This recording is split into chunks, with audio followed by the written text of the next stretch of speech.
work, man. I don't know. I guess we'll see. You're all blurred out artistically in the background. Like Hey. we're definitely 6 feet apart from each other. I think we're a go. I don't know.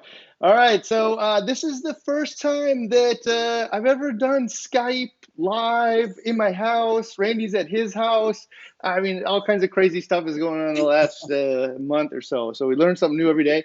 So if we screw this up, Royal, please let us know. We'll fix it up next time, I guess. Yeah.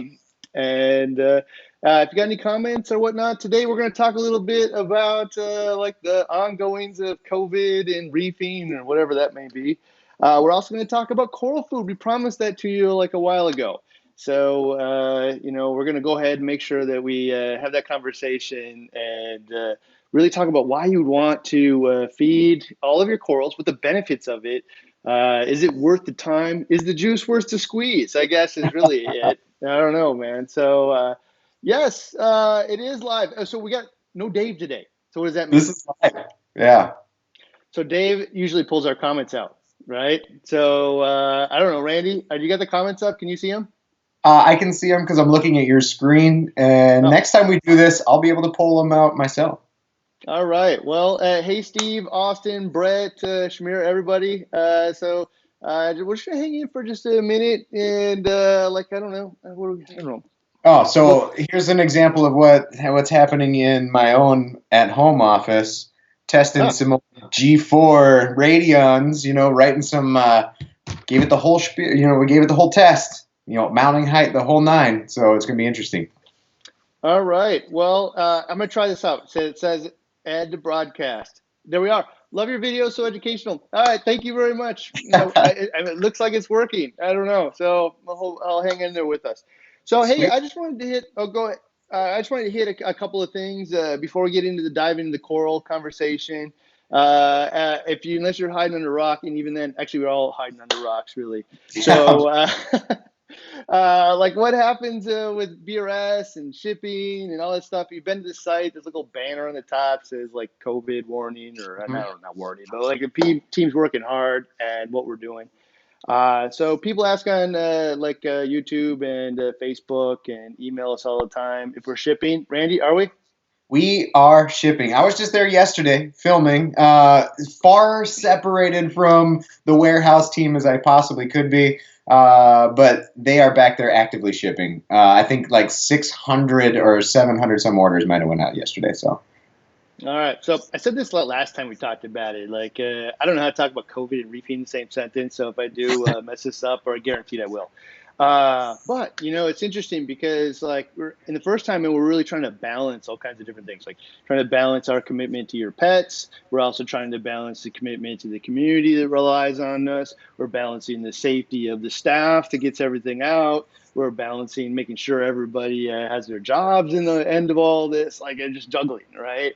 And so you'll see that in how we're actually managing what we're doing here. So if you check out the little message on our website, it'll say, what days are we shipping, Randy?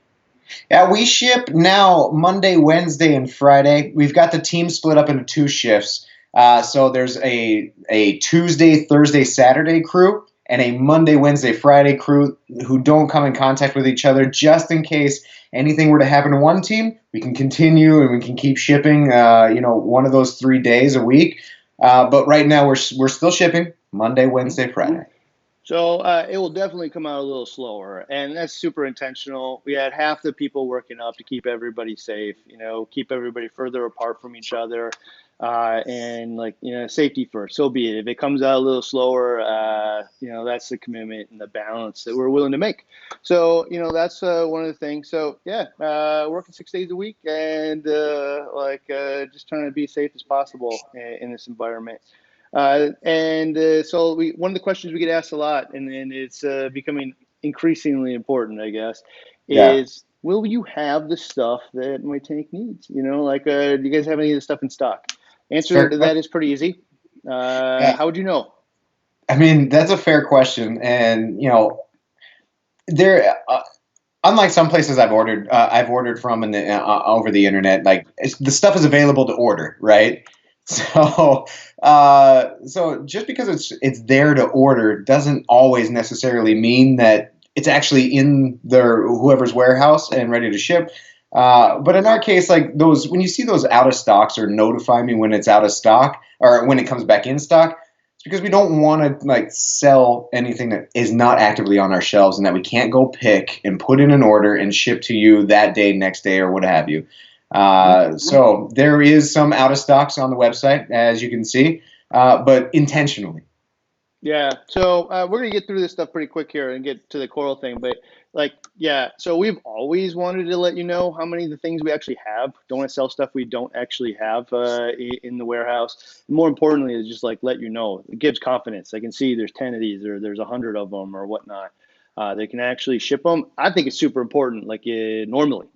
In today's environment where everybody is experiencing super high out of stock rates, triple so. I know I bought a freezer from Home Depot, like when this all started. They said it was going to ship in 3 days. Then it was 3 weeks. And now it's the end of July, right? Like I'm just going to go cancel that order. That's just a joke. So I'll probably never get a freezer ever, I guess. I don't know. So I don't know. That's super important. But one of the questions we get asked a lot is like, will we back order stuff? And the answer is, if we know for sure that it's coming in, you'll see a little box that says, hey, this is a pre-order item, expected date delivery is X, making sure that you know what you're getting. So that's kind of the answer to that question. If you're thinking about whether or not we have this stuff, it's on the product page, tells you how many we have. And if we're going to back order, it's because we know when it's coming in, to the best of our knowledge anyway. It's very few items. Like the only item I can think of right now is like those radions, but very, very few items. Yeah. In general, though, like most of the stuff is just the same as ever. So we're just plugging away, doing our thing, shipping stuff, and intentionally a little slower because we're trying to balance that safety, our commitment to get stuff out to you guys, our commitment to your pets, commitment to the team, commitment to keeping all of the jobs that everybody has, and just trying to juggle all that and come up with the best possible mix. But like, to be honest, if you guys are watching this live, you're part of like a community here that like is I think hopefully more than like whether or not it's going to ship one day early or not. So Yeah. I don't know. Yeah. Hopefully. But yeah, I don't know. I think you maybe even appreciate the value of keeping the people safe and thinking about that as a priority, in a time like this. So I don't know. All right. In that same breath too, it's not just the warehouse too. So I mean, a lot of people may not have an issue with the shipping or ordering, but may have an issue with like an order that they placed or something that arrived that way. And I just got a text message or an email yesterday from our customer service manager, who's found out the way or has figured out the way to get phone calls to our customer service reps' home phones. So our customer service reps are on chat. There's like more chat representatives now than before. So if you have a hard time calling us or can't get in, chat's a quick way to get there. There's like 3 or 4 answering chats. They're all on emails. So the CS team, full force, also handling any issues that you might have, questions that you might have. Ask BRStv is there too for the same thing, but customer service really knocking it out of the park too from home. Yeah. So do me a favor. If it's going to ship a date late, don't email and pester everybody because it just slows down the whole thing. But we're doing our best to get it out on time. Again, we're shipping those 3 days, and it's intentional. It's a balance of all those things. But actually, Blue Carbon Reef in here says, I just got my order yesterday. It took 2 days as normal. You guys are amazing. Thank you. Stay safe. Thank you very much. A lot of it is actually, the exact same time, but some of it's a little longer. So there you are. All right. So let's, get on over to the coral conversation. So I actually asked a question the other day of 2019, like what was the thing that you learned the most, right? Yeah. And I like to really think about these things myself and think about like, what is it that I learned, this year that's like different? And one of them was definitely coral feeding, man. Like, I don't know, it's like kind of one of those mystery things. If you don't know what to look for, you don't know if you've won. Once you realize you've won, like, oh man, look at it. But really, for me, it started with your tests on the Brightwell aminos, but really expanded from there as well. I don't know. What did you take out of it? Well, it's one of those things that for me, I need to see the proof is in the pudding for a lot of things. For me, like you can tell me that coral feeding works, and how do I know unless I actually see the results? But that was one test where we took some dilapidated looking corals. They were just pale. They were, they were pale. They were thin tissue. And the only variable that we changed was adding amino acids, and they just took off. Coral coloration came back, tissue thickness came back. There is actual, evidence that this stuff works. So it was a huge lesson learned in that. Okay, so I now, if it's just aminos, is there other things too, like proteins and full-sized foods that we can be feeding them to even get that better? That really came out of that WWC interaction with Josh and him talking about how he nurses corals back to health using those aminos and whatnot. That's exactly what you did. And if you guys want to go find that specific video, you can. I think it's called like Coral Amino and Free Apex. So you can go watch that if you want Yeah. to. Yeah, and that was a spark of it. And now, like, we're using them all over the place, and different foods and specifically amino acids. And man, like all the tanks respond so well, especially any tank that has pale corals in it, right? Yeah. And I mean, it's pretty astounding, really. All right, man. So I'm gonna try to keep an eye on these comments here, Randy. Do me a Yeah. favor or two. I'm watching some. Uh, all right, and well, I'm gonna start answering some of these questions I took down from both Facebook and YouTube, and it was interesting. There was a poll that we made. Is that do you let me see if I can find it here. Uh, do you actively feed corals? If so, what do you feed and how often? And so you can find that in the community tab of YouTube. And 17% said they just let the general waste in their tank feed the corals. 62 said, of course I feed the corals.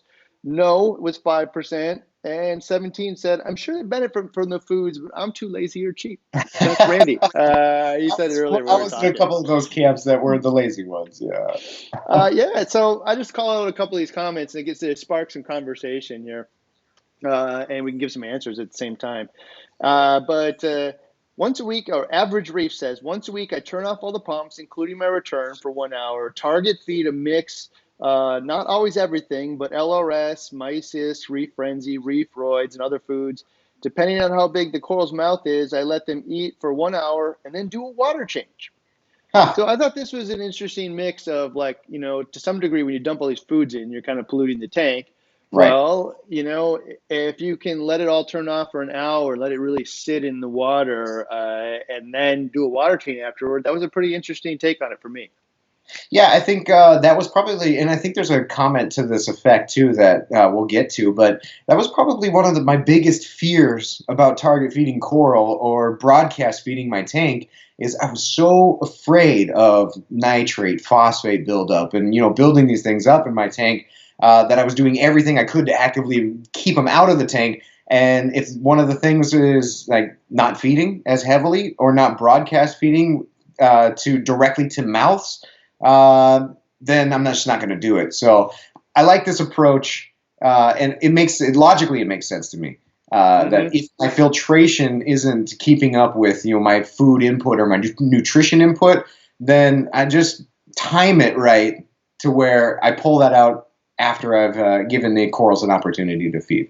Especially if you don't have enough corals to actually take it all out, True. right? So Yeah. that's a really good example there. So, hey, we got one here, Bob Ellis. We're going to cover this in a little later, probably, but do you dose the aminos daily or weekly? Interesting Randy. conversation. Yeah, this is an interesting one that we found, in the comments of the Facebook feed is the differentiation between when people feed. So some there was kind of hit or miss all over the board. Some is daily, some is twice a week, some is twice a month. But it starts to make you wonder that it begs that question, like where are you getting your reasoning? Like where are you getting like why twice a week? Why once every 2 weeks? Where'd you come up with that? Yeah, I don't know. So like the whole thing is like worrying about like a lot of these things aren't that expensive, So I don't think it's about money. It's about polluting the tank and putting too much nutrients in there, right? And so I guess I'd manage to that.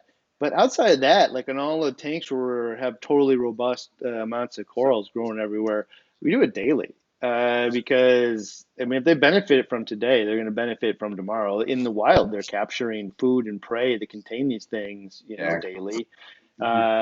So I don't know. I don't have a really good reason as long as you're not like getting crazy nitrate phosphate in your tank. Yeah, I dose it daily. That's one of those things where people talk about that heavy in and heavy out too. You dump in the food, and the corals have a chance to take it up, and then the filtration strips it out over the next matter of hours. So heavy in, heavy out allows you to have a consistent supply of that. So I don't know. I thought that was a good question. I'm sure a lot of people had. So thank you, Bob.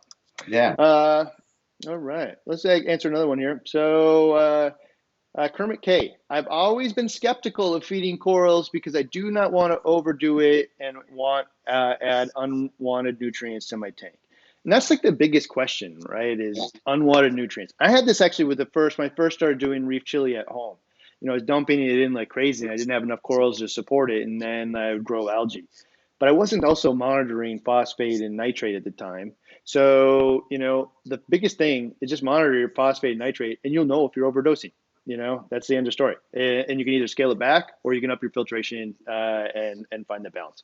Yeah, I think that for me, this comes back to what we learned, what our biggest, what we learned the most out of 2019, and that for me is the whole concept of nutrition in, export out, and the variety of ways that we can get that done. Not that one is going to be the answer, but a multi-tiered approach to that. And with that understanding, I wish I had that understanding 5-6 years ago or something when I was trying to grow these corals, and I filled the tank with corals, but I just couldn't seem to get them to grow. And looking back, it's because I had like this hospital sterile, this like nothing in there, completely stripped out tank. And now it makes sense that why my corals weren't doing so good and why they were pale and why they weren't growing very well. It's because they were just nutrition deprived. And I think XJet right here on your right hand side, he says, "Who eats twice a week?" I mean, yeah, absolutely. I eat every single day. So I was doing some research for some lighting videos yesterday, and I can't remember which article it was, but it said corals get 90% of what they need from the sunlight. Hmm. All right, where's the other Yeah. 10? Right? I mean, it's that simple. So they're going to get all their energy and whatnot from the sun, but a lot of them do rely on some source of prey in the ocean. Doesn't mean they won't survive, but survival really isn't the standard we're looking for. I think all of us are looking to like upper game, especially when it's easy and affordable. Yeah. Hey, just to get this one out here because I'm sure a lot of people ask. Let me see if I Oh can get yeah. this one off. Is Ryan, any idea when they're gonna get the 360 in the house? Well, it was supposed to come a few weeks ago, and of course now we're all social distancing and whatever, and so a whole crew of people is not going to come in my house. A, they won't come. B, there's no way my wife is going to let me do that. We talked about it. We said we would quarantine the basement off for like a week after everybody got in here, but in the end, now is not the time. Yeah. So that will happen. The tank, the sump, and the stand are all sitting at the warehouse, so it will happen. I just don't feel like now is the time to be, building the tank. However, I think that I'm going to do a 20-gallon nano in my house here, and I haven't decided where to put it, but I'll probably just share that on Facebook, my channel, so you can find Ryan Batchelor and follow me there if you want. But just do a little tank. I'm kind of debating between like a little clown harem for my kids and some other stuff, but I don't know. So that's where we're at with the tank in my house. Some of you saw on hashtag SBRStv the aquascape that's being done for it. So you can go there if you want to see the aquascape by TSA Coral. So just go down and check it out. All right. Let's see here. So that Kermit K also is skeptical of feeding corals. This is one of the things I really wanted to get across because I've been part of this conversation since the beginning. And we're all kind of like, gun shy of snake oils and all that kind of stuff. And I want to make sure that whatever I'm doing is like proven. The UV has to be proven beyond a shadow of a doubt. The coral amino has to be proven beyond a shadow of a doubt. Like all Yeah. this stuff. Like if you can't show me peer reviewed lab study that it works, then I'm not going to use it. Well, I understand. for sure you will then, use only products that work, or methods or styles or whatever. But if we're only going to have peer-reviewed lab as the standard, we're going to miss all kinds of opportunity. We're leaving so much on the table if that's the standard. So really the goal really is just find stuff that matches your belief structure, set a goal for it, use it and see if it matches that goal structure for you. And if it does, man, keep moving forward. But a lot of these things have a ton of value. Yeah, that's. I mean, we're gonna get into it a little deeper too, but that's like the story, overarching story of the BRS 160, and using the KZ products before, and then coming off of them when we switched to Triton, and when we did these other things, and now in the last, I think we've been on it for a month and a half, and seeing the results again from dosing the KZ stuff. Granted, we don't really know what's in there, and the Germans like to hide all their, not hide, but not share everything that's in there. But definitely not a snake oil when it actually works, and you can see a visual change in the tank over a week, 2 weeks, and that tank is looking fantastic. Yeah, no question. So I wanted to add here, well, just because people keep asking, is the warehouse still available for local pickup? Absolutely not. So No. limited staff, man, and limited working, and definitely not tons of people coming and going. So nobody is allowed to come to the warehouse for that purpose, on purpose. And to be honest, man, it's safer for you as well. UPS will deliver this thing to your doorstep tomorrow. If you live locally, so use that service. There you go. Hey, I saw Terrence is in here. I was talking to him this morning. So hey, dude, how you doing? All right. So another one here is in the ocean, corals are exposed. Skylar Corn. In the ocean, corals are exposed to much more turbid waters than we have in our reef. So I believe that we need to substitute once or twice a week with coral food of your choice. At the same time, we do have to respect the relationship between the coral and the zooxanthellae, of which it hosts. Obviously, this is a major part of how the coral gets its food, so we definitely don't want to overfeed our corals. But the studies indicate corals grow more with reef chili. All corals will benefit from a weekly or bi-weekly feeding. I always hesitate to use the word all in things, but outside of that, I mean, definitely there are so few of them where we found that it actually didn't provide benefit. And there's that one is actually a peer-reviewed. I don't know if it's peer-reviewed, but it was a study by University of Hawaii. I think it was reef roids and reef chili did really well. So yeah, I don't know. You do get to learn sometimes from the scientists. Yeah, Matt in the comments over here, Matt Mass has that really good. That's a really good comment. A little higher there. Should aminos like aquapowered be dosed morning, evening, or night? Currently dosing in the morning.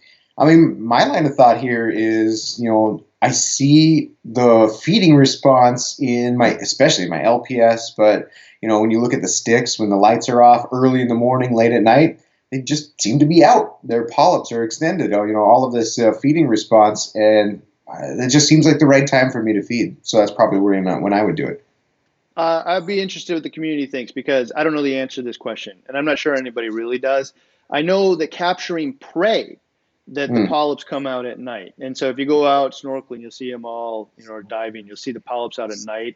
And that's because that's when all the microfauna and stuff comes out at night as well. So they're trained at night. In an aquarium environment, we often, through addition of foods, train the polyps to come out during the day as well. So if you're capturing like actual prey, I think night for sure. If you're just absorbing the amino acids through the tissue, and I don't know the mechanism exactly. Like some of them may absorb it through the polyp, some may just go through the tissue. But in any case, I don't know. It could be during the day when they're utilizing it the most. It could be at night. I would say explore both. I haven't seen anybody say like one definitively over the other. I will tell you that we do it during the day, and that's where we're seeing awesome results, and we do it as part of just feeding the fish. We go around throughout the tanks, so we're not doing anything super elaborate at night or whatnot. Mm-hmm. All right, Randy, you're on the comment duty here. Over on Facebook, this one was actually interesting because Facebook and YouTube doesn't always agree. And let me pull it up here. So we asked the same question. Yeah, we had the poll, and the number one response at like 500 and some. Was same thing. Do you actively feed your corals? And Yeah. 500 and some of them said, yes, of course, I feed my corals.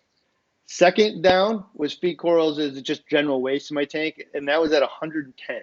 So a vast, vast majority of people on Facebook feeding their corals. And only 16 said no, corals don't need supplementary feeding. 16 of, I mean, I don't know, 700 total here. Yeah. It was really interesting, man, because that was not the case. That was not the general feeling when I entered the hobby 15 years ago. It was corals will get everything they need from our lights. Right. And I think what the real story is, they get most of what they need. They will survive, but we can improve on the word survive, right? So, for me, I think that's what it really comes down to. Yeah. Uh, There's a question if you scroll up just a little bit. Watch one all go right. by. Martin Robinson was asking about those BRStv reacts things. So a lot of people, are sharing their tanks with us, and probably sharing their feeding habits and things like that too. We have our first episode of Thomas with BRStv reacts this Saturday. Saturday, join in, and Thomas reacts to a whole bunch of YouTube tanks. So we broke it up so you can see the Instagram one separately, the YouTube one separately, and the Facebook one separately. So YouTube is coming up on Saturday. You get to see them, and probably the following Saturday you'll see I don't know, Facebook or Instagram. So we'll see. Yeah. All right. So Facebook question here. Let me get this one. Drop this one off. Is Matthew Leonard. I mostly rely on heavy fish feeding to feed the corals. I Hmm. like to keep it low maintenance, so I personally tend to avoid anything that would require target feeding. And I do mix a bit of reef chili into my AFS auto feeder, though. So I thought that was actually the way that a lot of people talk about these this day with the fish food.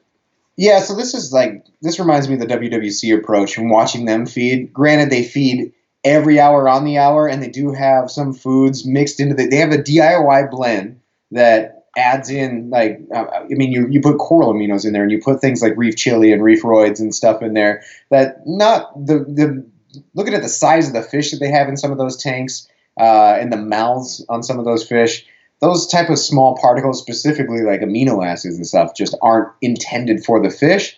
They're really intended to build the nutrition in the food, and to some degree the the corals as well. But because they feed the fish every hour on the hour, I would say like a majority of their coral food comes from the breaking down of that fish food into waste. Yeah, I think that's probably the easiest way to think about it. Mm. Is feed your corals really, or if you have a lot of fish, feed your fish really well, and you'll probably feed your corals quite a bit as well. Mm. And just remember again that like the fish's digestive tract's really poor, so there's tons and tons of broken down, sources of energy, fats, and proteins in there. All Yeah. right. Another one here was reef-roids and amino acids once a week for broadcast feeding. I threw this one in here again because you're talking about like why once a week, and that Yeah. was Ali Raza. Why once a week? I don't know. I'm really finding every day is what we do best with in most of our tanks. Now, I granted, they're think full of coral. Yeah, there's a group of people that I think there was a meme on there. There's nobody's got time for that. There's that group of people that think about feeding corals, and they're like, okay, so one, I've got to spend my time building a food and putting together a food, feeding my tank, feeding my fish. But now you're telling me I need to spend additional time to target feed, and I mean we're talking like upside down pop bottles to target feed specific things, corals, so other inhabitants don't get to it. But I think, now learning from our DIY and the whole WWC thing, and learning from our DIY reef chili approach and making our own food, that this is actually easier than I thought if I put the effort into making an all-encompassing type of food that it does that broadcasting for me because it's tied into the food that I'm feeding my fish. Yeah, if you can just go make your own food with all that stuff in it, freeze it into little bricks, and throw it in, you're good, right? Much, much easier. This is a good question here. So, Jimmy, the real question is, how do you feed zoas? Mm. So I will tell you, some of them actually have a feeding response, but most don't. Right. And so you can put food right on them, and their little tentacles do not grab onto it. Sometimes they do, certain types. But I can tell you in the BRS 160, if you go watch like the most recent update of that tank, the zoanthids are exploding, like just taking over. All Yeah. of a sudden out of nowhere, little pockets of them that just sat around and created little, 20 polyps or so forever. All of a sudden, giant mats, and it is 100% related to the fact they're dosing those KZ products. So I don't know which one, sadly. I can't tell you which is the magic zoanthid cure, but it's the flatworm stop and the coral Yep. booster, the Yep. amino acids, concentrate, the LPS, sponge power, coral vitalizer. That mix, if anybody goes watches that video, you'll say, whoa, what happened in the last 3 months? That's what happened. So we'll probably do a video update soon. Yeah, and even I think just recently, yesterday or the day before, the social team, or Robert or Adam, one of those two, posted that a picture of all of the ones that the 160 uses on the hashtag AskBRStv page. So you can take a look at that, and a lot of them come in a pack, like those those nano power packs. But We're done. absolutely night and day. And because we got rid of the Aptasia too, so that helps. Yeah. Well, yeah. I mean, amazing how those things happen together. All right. So Ryan Steffens from Facebook, really depends on the individual tank. If someone has a really good import-export method, then yes, feed. There you go. I nailed it. And the thing is, like, part of this question that wasn't here 15 years ago was export was actually really hard, right? Yeah. It was not the same thing as it is today. So exporting nutrients now in our tanks is kind of like an afterthought. It's so easy. So, but yeah, like you don't want to dump in extra food that your corals are not going to use. All right. Derek Lamont, I quit spot feeding, occasionally dump stuff like reef roids, but they get a lot of food from frozen food that I feed the fish. I feed like twice a week amino acids though. Certain corals like acans, I personally notice they benefit from spot feeding. Absolutely. Yeah, this is something like my acans, my Duncans, the Scolies, the the all of the Euphilia. Well, it's a lot of the Euphilias, but those Trachophilia and things they just have a great feeding response, and you can. So there's something very satisfying about seeing them grab pieces of food and pull it in, and you feel like you're doing something right. Yeah, so the only thing I will say is those corals have like really, really weak digestive systems, so smaller the better. Essentially, it's going to grab it in and it's basically going to rot it apart. So I used to feed like the tiniest little like mysis shrimp I could find because there's a lot of fat and stuff in there. But like really the smallest critters you can, and even like the amino acids and stuff, if you can spot feed them, that's great too. But yeah, all right. That's a good question. What is the best method to export PO4 so I can feed more? Producer Reef with the tang. There you go. There we go. Oh, there we are. What's the best method to export PO4 so I can feed more? Randy? I'm gonna say like a refugium, harnessing the algae, refugium, algae scrubber, those types of things, depending on how much effort you want to put into, you're removing or maintaining that type of export. But it's just undeniable how well a well lit refugium works. So much so that you have to tone it down because it works so well. Yeah. Okay. A, today's skimmers work way better. B, everybody now kind of understands that the corals themselves, having a bunch of them, we're better at keeping corals. They uptake all of the nutrients for you. Yeah. Refugiums and algae scrubbers and algae reactors are like so common. Then like things like carbon dosing and whatnot. There's so many, auto water changes, so they're done on time each time, every time. There's so many ways now to like make nutrients not an issue in your tank. I don't even know why you deal with it. Like the only reason it would be like I'm just dumping in so much food I can't help myself. It's kind of ridiculous. So yeah, I don't know. You don't. That's not really an issue. So the best ways to export the PO4, by the way, it used to be go out and use like a GFO or whatever. But like one of the problems with that is that the nitrate is there still, and so it's just kind of waiting for problems. Like the moment you stop the GFO, the nitrate's so far off, algae just goes crazy. So if you're like, people like always want a tool, right? Your nitrate and phosphate's high, so it's like, what tool can I throw at this? Carbon dosing and all this other stuff. Best Mhm. thing you can do is up your water change game for a couple of months, get it down, and then implement a new strategy to keep it down. So I don't want to just start dumping carbon dosing in there, hoping I can get it back down to zero. Really a refugium will probably do it on its own naturally, so you don't have to really think about it in that way if you're going to implement one of those. But yeah, there's just so many ways to do it. But for me, as somebody who sells a lot of GFO is actually not my preferred solution anymore because it doesn't deal with nitrate at the same time. So, like I said, think about that a lot. Yeah. All right. This is actually interesting. I don't feel this way, but I am alone in this, or one of the few people. So Jimmy here says he prefers scrubbers to refugiums. Are you that person? I'm a big So fan. why? I just probably because of how compact it is. So the 60-gallon cube in the office that I took from you, the old ULM, SPS tank, that is my prime example of why I want a algae scrubber, because every 3 days or so to scrape that algae off, and seeing the results from Zach's 60-gallon cube in the tanks, and just even Sean's 2,000-gallon tank who runs 4 algae scrubbers. They're effective. They're compact. Compact is probably the biggest reason why I would choose one, and it's not without its problems because I have the tendency to forget. I'll shut off the lights or I'll shut off the pump and then do my maintenance and then walk away, hook it back up, and forget to turn something back on.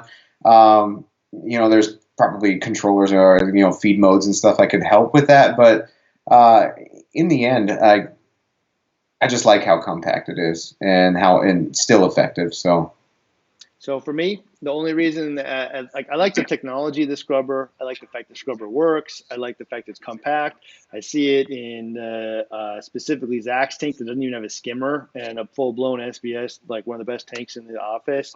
yeah, That absolutely works. I just don't like the need to actually have to clean it once a week. And if I don't, I'm actually going to start running into issues because on a long enough timeline, I will mess that up all the time. I'm just too busy.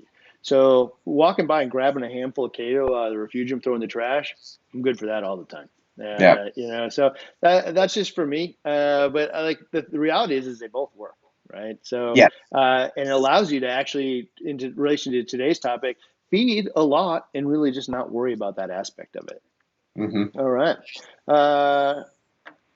All right. So, Chris Midoff, let's see. Poles, Coral Vitalizer, Sponge Power, KZ System, A through D, rods, oyster eggs, but I'm about out of those. I actually used some of those oyster eggs the other day. I was in the office feeding some of the fish. They just love that stuff. So less for the corals for me, but for the fish. But yeah, the KZ stuff for me has been. It's funny because we did the KZ in the 160 in the beginning. Everybody loved the tank. We changed away from that for a while, and eventually the tank was struggling. And now I'm like, now that we started back up and again, you can see the tank just flourish. I'm sold. I don't know how all of it all works together exactly, but I know the results that comes out of it. It's like for sure what I will use it on my own tanks at home or anyone that got big investment in for sure.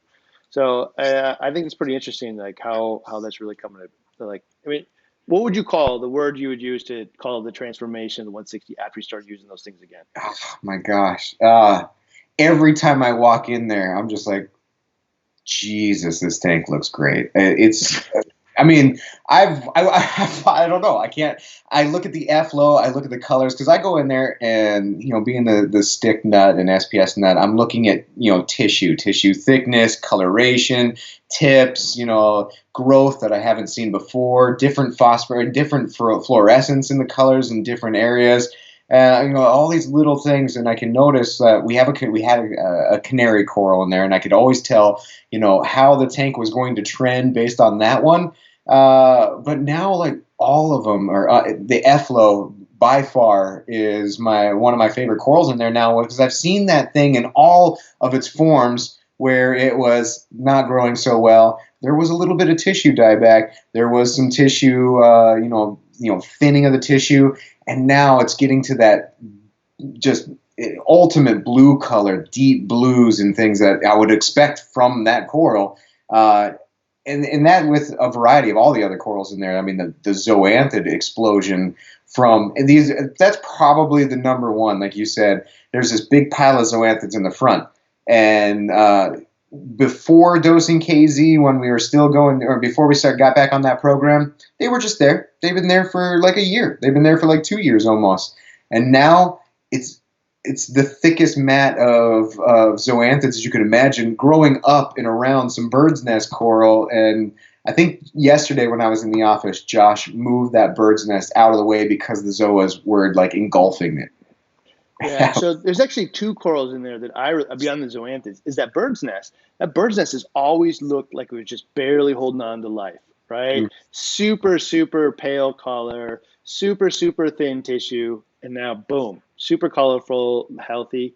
And I don't know the name of the coral, but underneath the efflow, what is that encrusting coral that is in complete dark now? Yeah, a rainbow Acanechinata. Yeah. So this guy is now used to sit under like 250 par, is now in the dark. And we're going to have to shave off the efflow somewhere, but how is it surviving in the total lack of light, man? Almost total lack. So, like, I think the answer is there's so many nutrients in the tank that's able to balance that. So, and really not even any color change in that coral. Really, really impressive. The whole tank is really doing awesome. So, I'm totally sold on, we went away from KZ, now we're back. I'm staying. So I get it all the way. And one of the things here is like KZ is often like used with Zeovit, those things are just totally different. So you can go watch some videos of that if you want, but Zeovit's just a method. KZ products in general are, a whole kinds of different solutions. All right.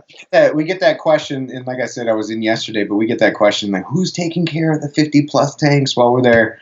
And through this time, Josh, our guy that takes care of the 160, the 750, and the ULMs, and all those tanks, has also been water changing every tank in the office, feeding every tank in the office. I can't thank that guy enough, and I think that all of us owe him massive thanks. But yeah, he's taking care of the 160 men, everything, making it look awesome while we're all stuck at home. We have these core value rock cards for people who like do that exceptional stuff at BRS. I'm sure they're just pouring in all the people tanks he's saving. Yep. This was actually a question related to what we were just talking about. How long did it take for those zoas to go from 20 or so polyps to now? They've been in there since I first started, almost 4 years ago. I think they've been right up there in the front to some degree. And I'd say they kind of ebbed and flowed. I think they were on a rock of their own, and they were kind of moved around here and there. But it's only about a baseball size amount, and within the last 6 months, 8 months or so, they've been growing. We had the aptasia problem in the 160, and the aptasia were kind of littered between some of those zoas, so they weren't really growing. They were kind of being stung back. But now, in the last 6 months, explosion, almost double, triple the amount. Yeah, it's amazing. When you start doing things right, good things happen super fast. So leave the tank alone and just be consistent every day. That's one of those conversations we were talking about earlier. Like, why would I do this like every other day? And I'm like kind of ebbing and flowing. Consistency seems to be the key. So provide the nutrition all the time, and you'll get results all the time, as long as your filtration can handle it. Yeah. All right. So currently feeding Red Sea, Marvin Blanco, currently feeding Red Sea amino acids 3 times a week. Notice in the mornings before the lights go on, there's been a big improvement. We'll be trying out Brightwell amino acids next. Heard great things. Can anyone give their opinions on it? So before we talk about the Brightwell opinions, actually, I thought this was really interesting. Do you remember what you said to me first time you talked about using the Red Sea AB amino acids? What you liked about it? Oh yeah, of course I do. So I loved using the Reef Energy A and B from Red Sea because it was this really cool color, this green, lime phosphorescent color, and there was something about So I can feed my ACANs and I can feed these LPS and I can see them, up, taking some food in, and there was that feeding response. But my SPS, I really couldn't tell. The polyps are so small, I can't see if they're actively, grabbing, particles of food. So when I dose the Reef Energy A and B to my tank, and at night when the lights were like super actinic and blue, I see this green cloud or this yellow-green cloud fill my tank. And then I'm looking at this tank that's just vibrant neon color, and I feel that no matter where those sticks are, even though they may not be grabbing food, they're completely surrounded by this, food source or energy source. And I felt like I was doing something right because of it. Yeah. So it's really easy. Like, you dose like 30 milliliters of this stuff and you dump it in the tank and it looks like, well, where'd it go? Is this really even doing anything? And then when you dump it in and then it turns the whole tank like a yellow for a moment. And then you can see all the polyps come out, and the polyps are definitely surrounded by this yellow. Like, oh, this is definitely like penetrated the entire tank and available to everything. And so part of me wonders whether or not that's like some kind of dye or whatnot, but like it definitely gives you the visual appeal or like reference of, I can understand how this is working a little bit differently. So I thought that was interesting. But he also asked for experiences with the Brightwell amino acid, coral amino. So I don't know, I'll let you give yours. Hopefully some people in the comments here can share theirs as well, because I know a ton of the BRStv and the hashtag AskBRStv community uses it. Yeah, for me, the proof, again, in the pudding, as these types of things are for me. I have to see, the results. And WWC was an eye-opener for me in that, okay, if I'm trying to replicate what the professionals are doing and trying to grow corals if I bought that frag from WWC, I want it to look that way in my own tank, this is what they're doing to get there. So that makes sense to me. And then just the experiment that we did. You can put two pictures together, and you and I did this live when we kind of saw the pictures, but when we actually put them side by side when we were live, you could absolutely tell the difference. That's one of those things, man. Take a picture, because sometimes you forget how bad it really was, right? And like you just don't like put the whole thing together. When we took those pictures and put them like whoa, that the difference here is so out of this world. Like you couldn't pry this stuff out of my hand because I'm not going back to the world that we were in, right? So yeah, take a picture when you're using this stuff. It definitely helps. Yeah, for sure. All right, let me pull another one out of here. So I'm currently light on fish, so I dump in a mixture of fuel, Reef roids, Benepets, Oyster Feast, Coral Frenzy, Rada Feast almost every day, and I still notice a coral a bit unhappy if I miss a day or two. So that kind of hits on the thing that we were talking about earlier, right? And this was Joe Caretti. So yeah, like you just miss a day or two, and he can see it in his corals that they're showing you, like, where was this great stuff you were giving me the day before? Yeah, I mean, talk about being in tune with your tank and why the Zeovit and KZ system is attractive to those type of people who want to be involved in their tank every day. I can definitely see trends in my tank. I can't say that I can see daily differences, but I can see where he's coming from for sure. If I'm dosing this every 2 weeks, maybe I don't see much of a difference. But if I'm in tune to my tank every single day dosing it, I would say I could probably notice a difference more. Mm-hmm. I want to answer this question here, actually. So, exclusive Reef, what's your suggestions on KZ dosing, right? The Coral and Zoo Coral system. Oh, so I actually haven't used the Coral system. So there's like a AB, well, they tried to make it simpler. 4. Yeah. I haven't actually used that one myself. So, one of the things that I should, because that system was me bugging the guys over there. Like, all this stuff is so complex, man. Can we just like boil it down? And then I haven't personally used it. It's so sad. But I was using the ones that worked for me. So I guess, but I want to make it simpler too at the same time. So you said you've used it? Yeah, I used it when I first got to BRS on that little innovative marine 40 tank, and I don't feel like it's as diverse, like nutritionally as the individual blue bottles. So there's the texture, the consistency of some of those blue bottles is not the same as like the 1 through 4. I almost feel like the 1 through 4 is more like trace elements with some amino acids, but they're clear liquid. They're not like, I mean, you open the the LPS aminos or the other aminos, it's this brownish, tannish tinge to the liquid. It's thick. Some of these that's foods, definitely that coral vitalizer for sure is that way. the vitalizer is like brown, thickish.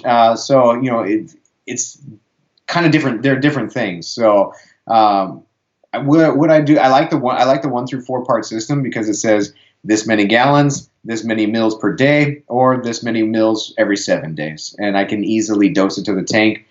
Some of the bottles are like 3 drops of this today, 2 drops of this other one today. So, I mean, if I make a list, a to-do list, I can get that done. But so we shared, I think it's actually in Facebook. So if you want to just follow like on hashtag BRStv, there's like what we're actually using. But we use that flatworm stop. And the reason like the flatworm stop, we primarily used it in the beginning is because we had those money-eating nudibranchs in there, and we're just trying it out on that.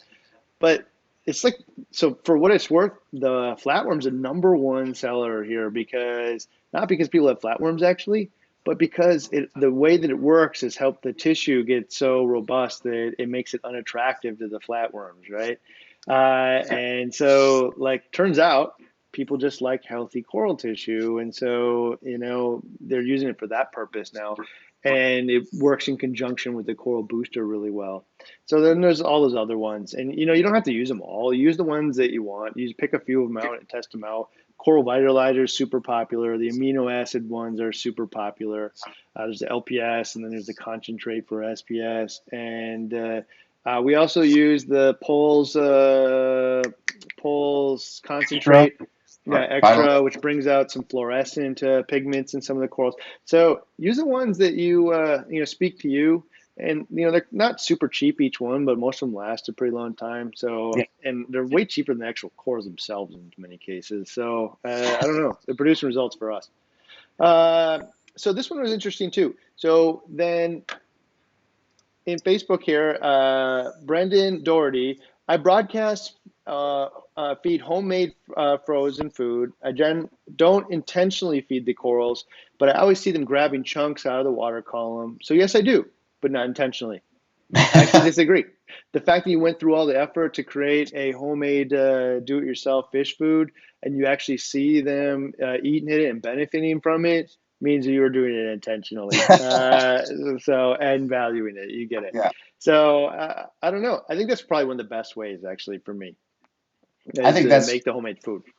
Yeah, that's gonna be my approach. Well, I mean, easy for me in the office tank because I'm sitting right next to it, and I'm sitting next to it for so many hours a day that if I have the blue bottles and I all of these foods available, it's easy for me to flip around, dose it to the tank, and it doesn't bother me. Like for a home tank, when I finally get a home tank, down the road. I will have to, rely on. I'll be better served by something like an all-encompassing type food that has all of that involved because I don't have time to sit there, multiple times a day. I like cooking, and I like my fish, and I like my corals, and this is just a natural fit all the way together. So it's one of my favorite things to do. I look so forward to doing this with my kids. I'm sure my wife is not because it's kind of messy, but I don't care. I just like really, really, really enjoy it. It's going to be really fun, and I can't wait for it.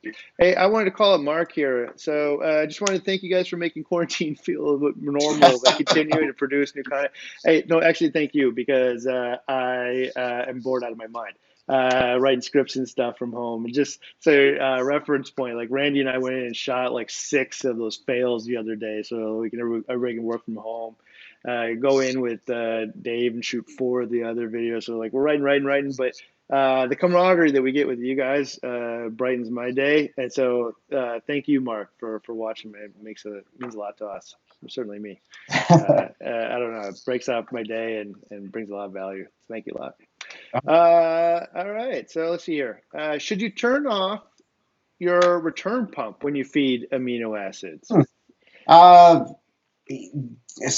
So depending on the filtration, I guess down there, if it's the display tank and what I'm trying to feed is in my display tank, and I have my filtration that removes things that the nutrition input down in my filtration, then I see a reason personally to shut off my return pump, just kind of let that stuff circulate in the display tank. I mean, this is something that one of the reasons kind of why I went into an Apex controller and into those aquarium controllers is because it was easy for me to do this without flipping a bunch of switches and pulling a bunch of cords just by hitting a feed mode. But now that I have the ability to kind of shut off and program those things to happen automatically, I'm just more inclined to do it. Yep. I would say if you have to manually turn it off, never. Don't ever do that because you're going to forget one day. Yeah. For sure, 100%.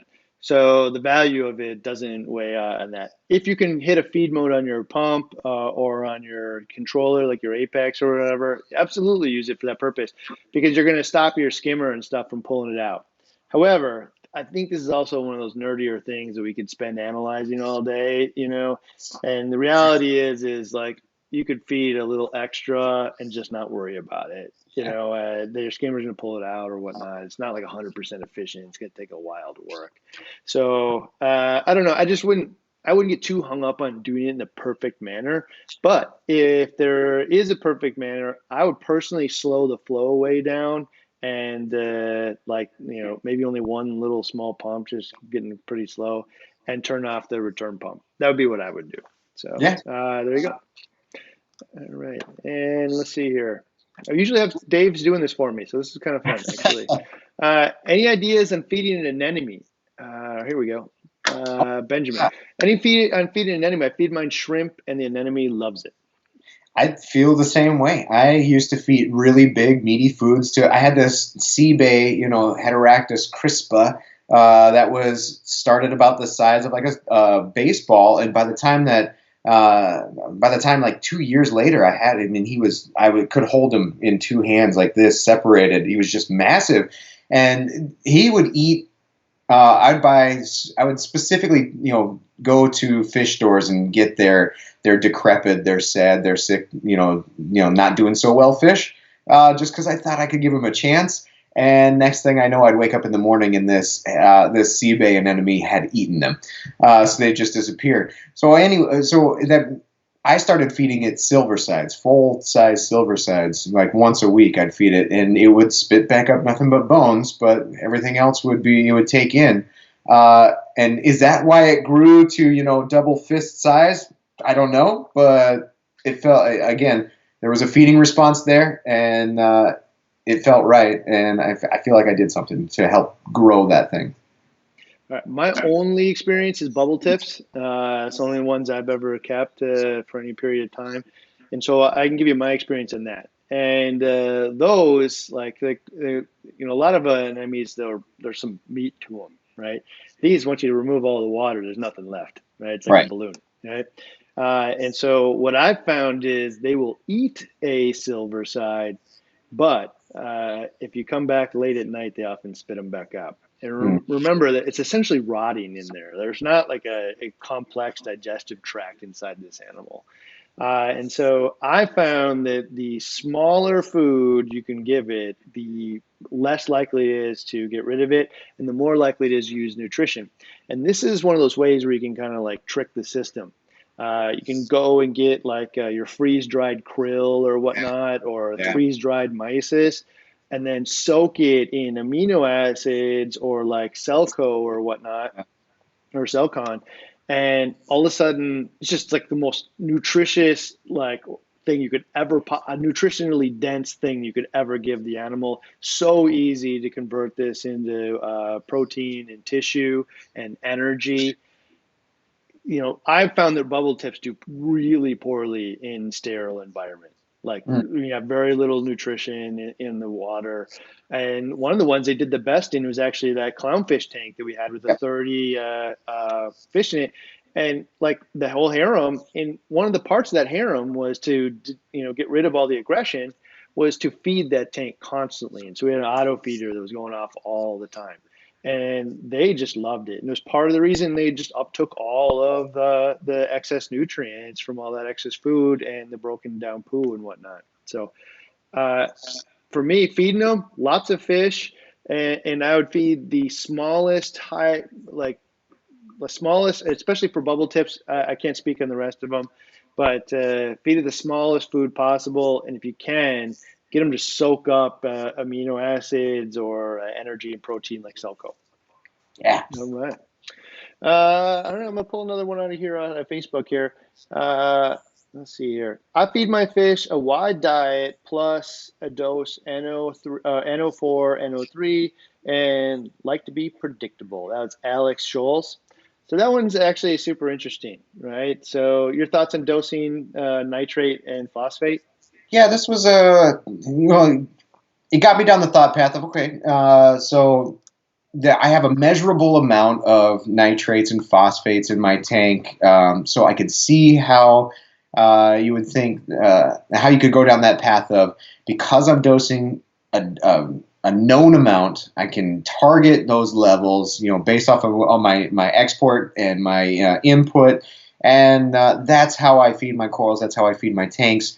But then it begs the question: what do you do about protein, and what do you do about like aminos? Because nitrates and phosphates aren't those things. Mm-hmm. So then I wonder if that's like the right approach. Well, so here's the thing: is Which there's like kind of chasing numbers here, but there's also just, trying to maintain a number, or a range, or, not trying to just dump in food hoping to get there. So, I appreciate the fact that especially if like one of these is off, I can add more food, but if phosphate's sky high, nitrate's really low, yeah. I can't really solve that with feeding. So, what I can do, is, start figuring out how to balance these things out with the food that I have. And so, like, the first time I saw the like Neo Nitro and Neo Phos from, Brightwell, like, who would ever use this? Now I get it all the way, especially the people that have dynos, right? Hmm. So the people that have dynos, where the first steps is just make sure it's not zero. Yeah. There's no goal level. Just make sure it's not zero, and that's the goal. So Yeah. I don't know. I thought that was pretty interesting. This is actually a good one right here. So, related to what we were just talking about, which is when I feed my nems, they seem to spit often. So I stopped target feeding them, uh, and they've been fine without it. Yeah. So I've also found the nems didn't need it. They just there's 100%. So if those of you who didn't follow everything we've ever done here at all times, I used to cut them in half, right? And one will turn into two, and two turns into four, and so on. And before you're like at 11 months, you could produce 1,000 NEMs every single month. It's pretty amazing. But one of the things, though, to do that is you definitely need to feed them to get them to, grow to the point where you can cut them in half again, right? And so either feeding them by putting nutrients just directly in the water, like aminos, where they can absorb them, or by feeding them actual foods. So some people aren't in that race though. So like, why if they don't like it? And I think a lot of what Benjamin probably saw here is feeding larger foods, because Mhm. once it starts to rot, it becomes toxic inside of it. So you got a big old silver side inside of a little bubble tip, and it's rotting, and it's become toxic pretty fast, and that's why it spits it out. So it wants to go after it. But if we can give it smaller amounts and easier to break down organisms, you'll be better off. Mm. There we go. Uh, let's see here. Uh, since dosing since dosing Reef Energy AB plus, my fish have actually been coloring up more. That's That's interesting.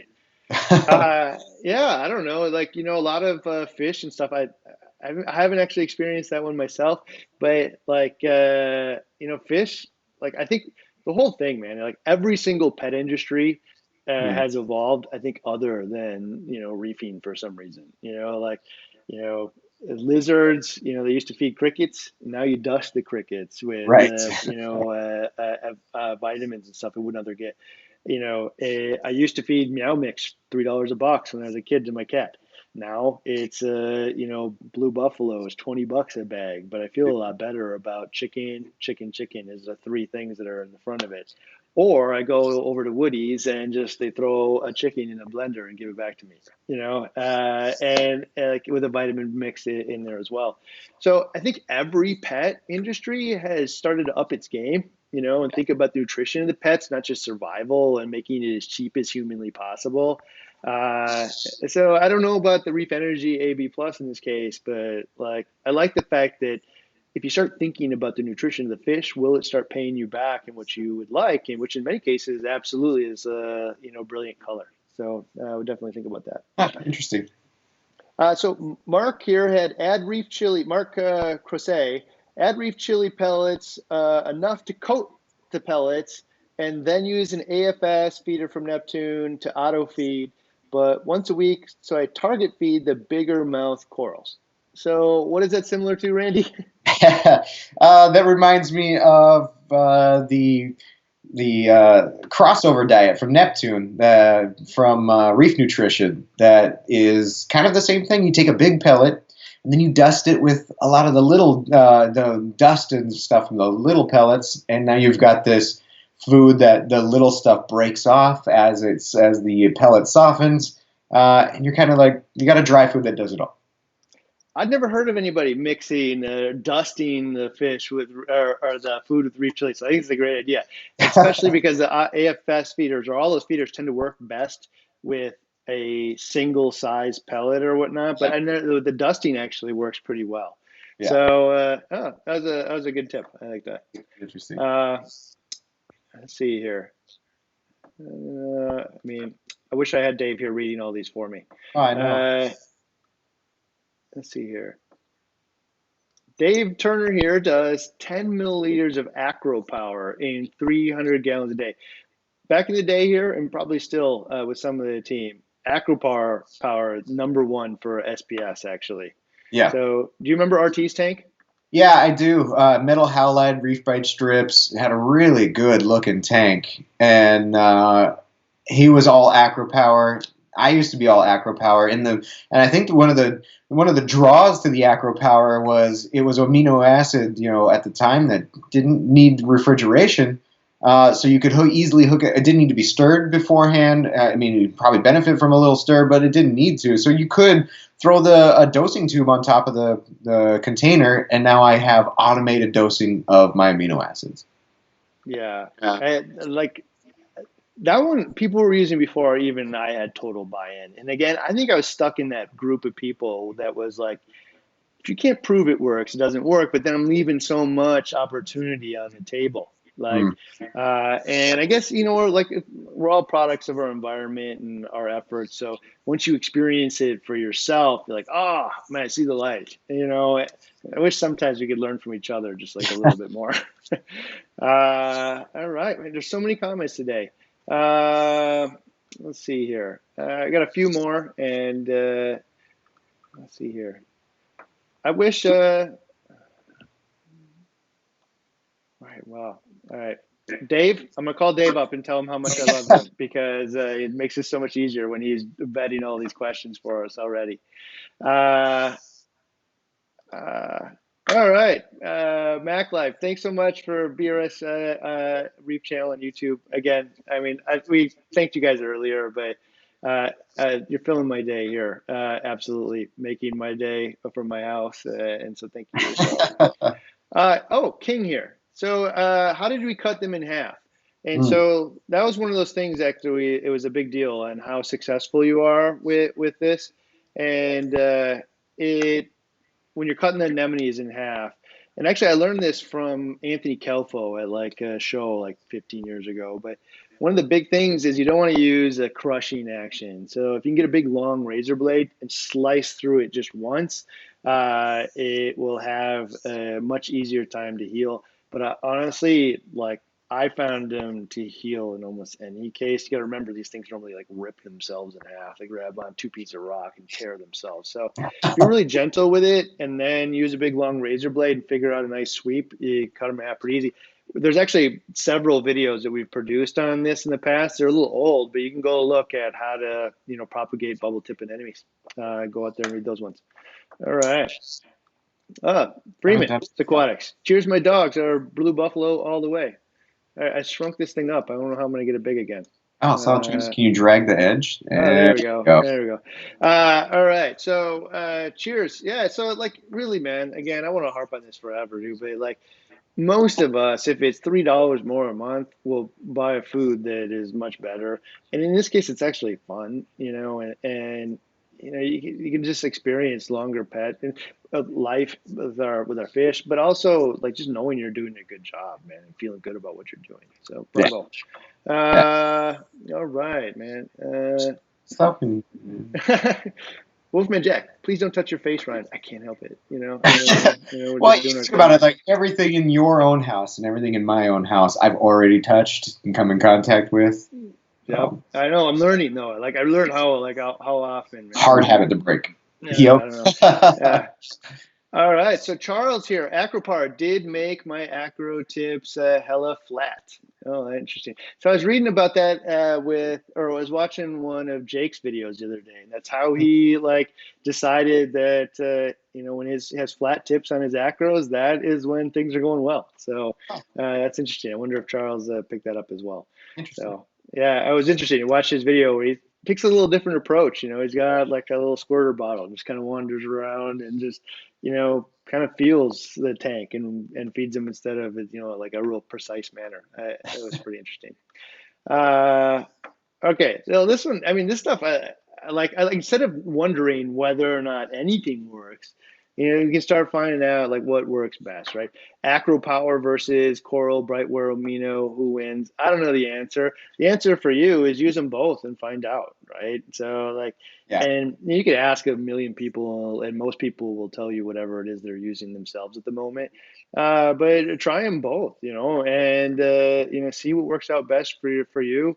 Again, like this, like even within the own team at BRS and like the 50 plus tanks there's some people just prefer some different things, and it's probably because that's what they used in the past and they've had success. So why change? In my case, I would say that I'm using the Brightwell Coral Amino on most of the tanks where I want it to be affordable.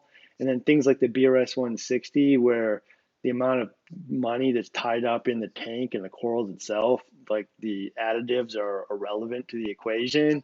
Like we're using the KZ products because for me, it's just producing the best results. And, it's accumulation of things and not just one, Yeah. so it's a little different. Yeah. All right. Uh, let's see here. I'll try that. Best Oh, way to I'll get hit the bottom, man. Hey.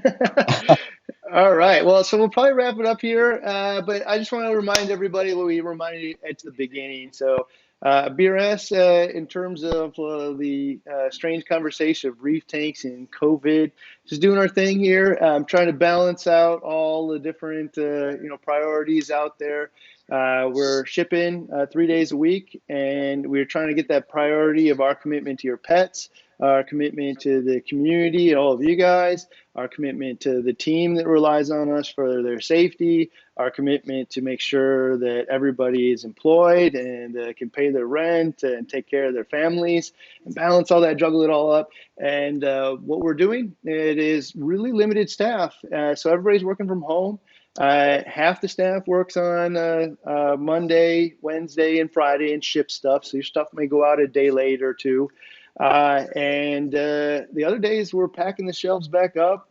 Just for reference point on all of the like stock outages and stuff, I think everybody's running out of stock because I know all the vendors and all the vendors are having the same problems they have everywhere.